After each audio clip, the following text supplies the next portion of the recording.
جب اللہ کے محبوب صلی اللہ علیہ وسلم کا چمکتا ہوا چہرہ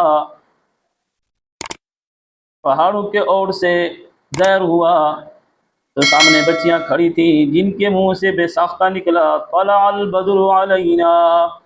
وہ دیکھو چاند چڑھ گیا ہے، طلع البدر علینا، وہ دیکھو چاند چڑھ گیا ہے۔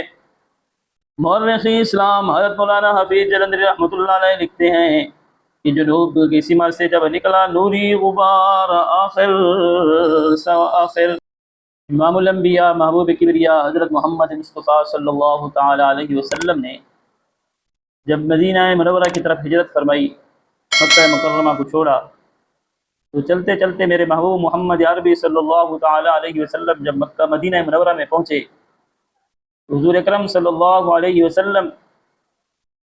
جب پہاڑوں کے اوڑ سے نکلے تو اس وقت کیا عالم تھا مدینے والوں کا، ان کا کیا رد عمل تھا، کسی نے کیا خوب لکھا۔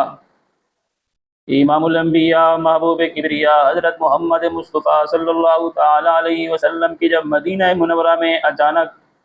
پہاڑوں کی اوڑ سے حضور صلی اللہ علیہ وسلم کے چہرے کو دیکھا مدینے والوں نے، جب اللہ کے محبوب صلی اللہ علیہ وسلم کا چمکتا ہوا چہرہ پہاڑوں کے اوڑ سے ظاہر ہوا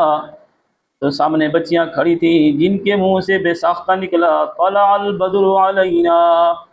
وہ دیکھو چاند چڑھ گیا ہے، طلع البدر علینا، وہ دیکھو چاند چڑھ گیا ہے۔ مورخ اسلام حضرت مولانا حفیظ جلندری رحمۃ اللہ علیہ لکھتے ہیں کہ جنوب کی سیما سے جب نکلا نوری غبار آخر سواد شہر میں داخل ہوا لاقائے سوار آخر،